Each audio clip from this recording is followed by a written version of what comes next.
En el pequeño pueblo canadiense de Pontypool, Ontario, el locutor Grant Macy está conduciendo hacia su trabajo, luchando contra la nieve en una tormenta de nieve. Al mismo tiempo, está en el teléfono con un colega. Grant está muy molesto e incluso amenaza con despedir al tipo, pero luego simplemente tira el teléfono. Sin embargo, el colega sigue llamando, lo que obliga a Grant a detenerse para buscar su dispositivo. De repente, una mujer desconocida golpea su ventana, gritando algunas palabras incoherentes. Grant se da vuelta por un segundo, y cuando decide bajar la ventana, la mujer ha desaparecido.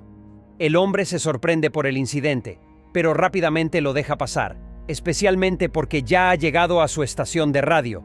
Allí, Grant es recibido por su colega Lauren, que ya está en la consola, preparándose para recibir llamadas y buscando noticias para informar al aire. La chica le pide que deje de hacer bromas tontas y Grant va a su escritorio. Saluda a Pontypool y habla sobre el terrible clima cuando la productora Sydney Breyer entra, asegurándose diligentemente de que el presentador no hable demasiado. Grant pone una canción para los oyentes. Luego recibe una llamada del reportero Ken Lowney, quien informa sobre la tormenta de nieve que está observando desde su helicóptero. A continuación, en el aire, hay un oficial de policía involucrado en una operación para destruir cultivos ilegales de cannabis. Grant le da un giro a la historia, pero Sydney le pide que no exagere y lo corta. Se produce una pelea entre los dos, ya que ella no apoya sus vuelos de fantasía. Grant está indignado por la restricción de su libertad de expresión. Finalmente, los dos llegan a un acuerdo y Grant pasa a una noticia inocente sobre un gato desaparecido. De repente, recuerda a la mujer que vio en el puente.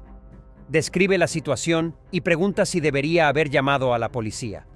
Curiosamente, ningún oyente llama, aunque normalmente responden inmediatamente a las preguntas. Lauren intercepta el código 48, que indica una situación de rehenes. Ella sintoniza la frecuencia de la policía, pero no hay confirmación. Sydney le pide que no lo informe a Grant aún, ya que él está distraído por un hombre que habla sobre llamadas urgentes. De repente, el presentador comienza a hablar sobre algunos criminales que han tomado rehenes y están atrincherados en un camión. Sydney trata de dirigir la conversación, pero solo empeora. Grant empieza a hablar sobre el final de la temporada de pesca, cuando tanto la policía como los pescadores beben demasiado alcohol. Sydney escucha con desesperación, mientras Grant se ríe de la mujer excesivamente seria. La productora revela de repente un secreto. Su periodista Ken, que afirma estar observando el clima desde un helicóptero, en realidad está sentado en una colina.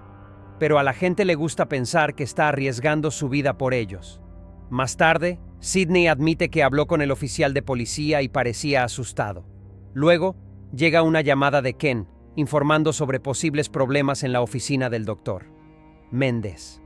Se ha reunido una gran multitud, exigiendo que el médico sea responsable por negligencia. Grant pone a Ken al aire y él describe una escena de caos y carnicería que ha resultado en muchas muertes. Escucha explosiones, pero no ve ninguna policía. En cambio, aparecen helicópteros militares. El periodista no sabe qué está pasando, pero parece muy grave. Mientras tanto, Sydney y Lauren intentan averiguarlo. Informe. Pero no hay conexión con las autoridades. Para empeorar las cosas, un grupo de turistas árabes llega a la estación para una entrevista. Grant está indignado, pero Sydney le pide que se concentre en el trabajo, ya que aún no tienen confirmación del incidente. Grant se ve obligado a escuchar a la invitada cantar. De repente, una de las chicas empieza a decir que Dios se ha ido y que todo terminará pronto. Parece olvidar sus palabras y empieza a hablar en interjecciones ininteligibles, lo que alarma a Grant. Está convencido de que algo terrible está sucediendo, pero aún no hay noticias. En este momento, un testigo llamado Steve se une a ellos, pero de repente empieza a gritar y a decirle a todos que corran. Lo interrumpen.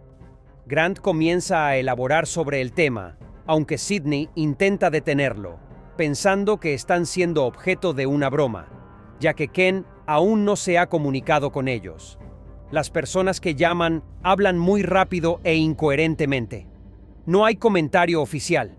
Finalmente logran comunicarse con el oficial, quien dijo que la multitud había irrumpido en la oficina del médico, donde se encontraba una anciana.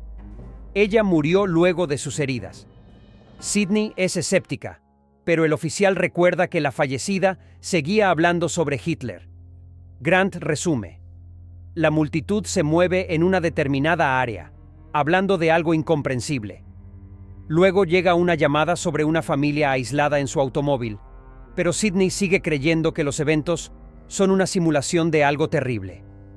De repente, un periodista de la BBC llama a la estación y le pide a Grant que confirme que las tropas canadienses están bloqueando las carreteras hacia el país, pero Grant no sabe nada al respecto.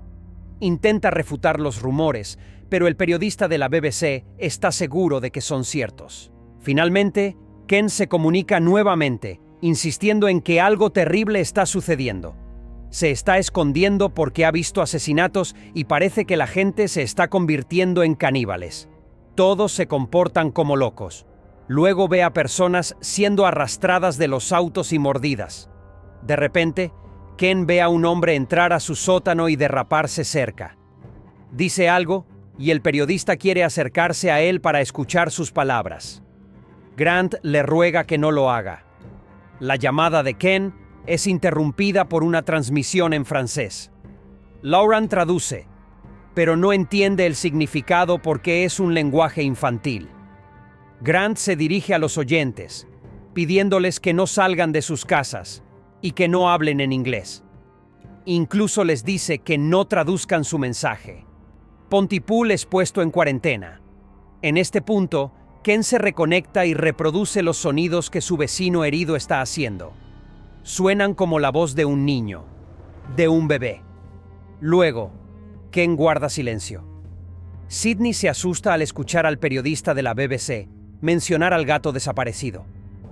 Confundido, Grant quiere irse, pero Sidney intenta tranquilizarlo. Sin embargo, él sale del estudio, repitiendo las palabras sobre el gato desaparecido, ya que vio el aviso en toda la ciudad. A pesar de las súplicas de las mujeres para que se quede, el hombre camina hacia la puerta y la abre, donde Lauren ve una multitud acercándose al estudio. Grant, Sidney y Lauren se encierran adentro. El periodista sale al aire y comienza a contar horribles historias de asesinatos que se han extendido por todo el país. Las mujeres intentan no escuchar estas terribles historias, no entender. ¿Qué le está pasando a Grant? Pero pronto incluso Lauren comienza a comportarse de manera extraña, afirmando que Grant no está en el estudio. La chica se va, y una confundida Sidney está preparando té cuando el doctor Mendes entra por la ventana. Ve a Lauren congelada extrañamente y lleva a Sidney a la cabina insonorizada de Grant. El doctor explica que su colega ya está infectada, aunque ella no lo sabe. El doctor Mendes sale al aire mientras Lauren comienza a golpearse la cabeza contra el cristal de la cabina y morderse el labio inferior. El doctor dice que el mundo enfrenta una serie de consecuencias trágicas, pero antes de que las personas se quiten la vida, buscan a alguien con quien compartir su destino. Al mismo tiempo, Ken llama de nuevo para decir que su vecino ha muerto. La gente sigue pasándole, hablando sobre botes. Mientras cuenta la historia, Ken de repente tartamudea. Las personas en el estudio se dan cuenta de que él también está infectado. Se despiden del reportero y lo cortan. Sidney lamenta a su amiga y recuerda su trabajo juntas. Lauren golpea el cristal nuevamente. De repente, Grant se pregunta: ¿pueden los infectados leer los labios? El doctor Mendes intenta averiguar cómo se está propagando el virus. Luego admite con horror que ya está aquí porque está en las palabras. Mendes sugiere que el virus ha infectado ciertas palabras en el idioma inglés. Son estas palabras las que propagan la infección a los demás, quienes luego encuentran a la siguiente persona con quien suicidarse. Esta es una nueva forma de transmisión, y este es el fin de la humanidad, porque simplemente no se puede detener. Una persona escucha una palabra infectada, la entiende y el virus inmediatamente implanta sus cepas en su comprensión. El doctor les pide a todos que guarden silencio, pero Grant no está de acuerdo, diciendo que deben decirle a la gente para protegerlos. En este punto, Sidney recibe una llamada de sus hijos y se entera de que también están infectados.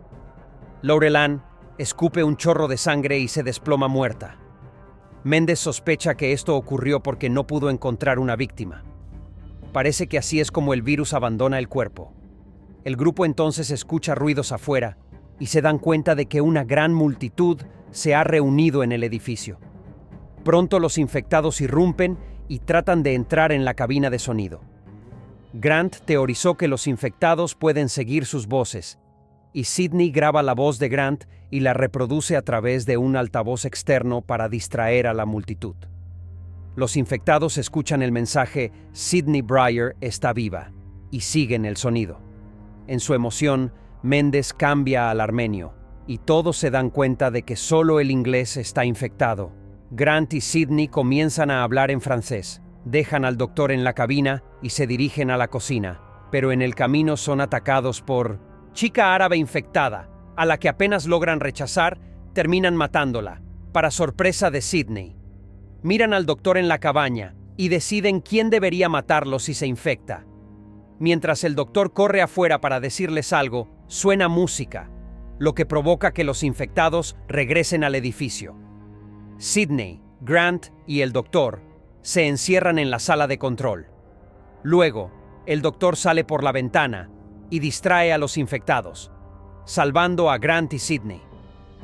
Los dos se encuentran aislados del mundo exterior. Mientras Grant intenta averiguar cómo revertir los síntomas, Sidney escribe obsesivamente confesiones sobre matar a la chica en las paredes y puertas y se infecta con la palabra matar. Grant recuerda las palabras del doctor sobre el peligro de entender. Una persona repite una palabra infectada, tratando de entenderla, y se infecta a sí misma. Se da cuenta de que Sidney está infectada por la palabra matar, y la convence de que la palabra ahora significa besar. Comienza a repetirla una y otra vez, y gradualmente los síntomas de Sidney desaparecen. Los dos se besan con alegría. Luego, con la esperanza de detener el virus, los periodistas salen al aire, pronunciando una serie de palabras contradictorias y confusas para ayudar a sus oyentes infectados. Grant explica la naturaleza de su descubrimiento y insta a las personas a dejar de entender lo que están diciendo. Las autoridades intentan inmediatamente cortarlos, pero la pareja ignora sus advertencias y continúa cambiando el significado de las palabras. Afuera, se oyen los sonidos de helicópteros y disparos. El ejército está matando a la población infectada. Grant grita para que detengan la matanza y de repente hay silencio.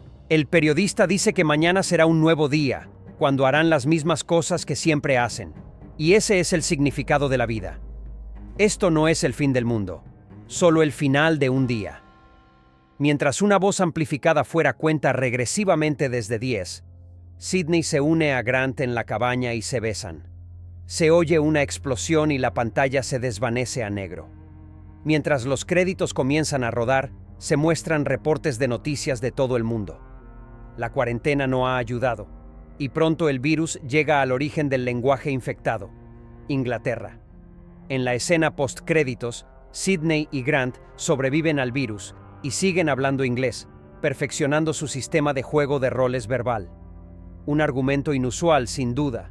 No se ven los elementos clásicos de horror como el colapso social, el caos en las calles o los devoradores de carne, pero se pueden oír, ya que la mayoría de la película ocurre en una sola habitación, con los eventos desarrollándose a través de la radio.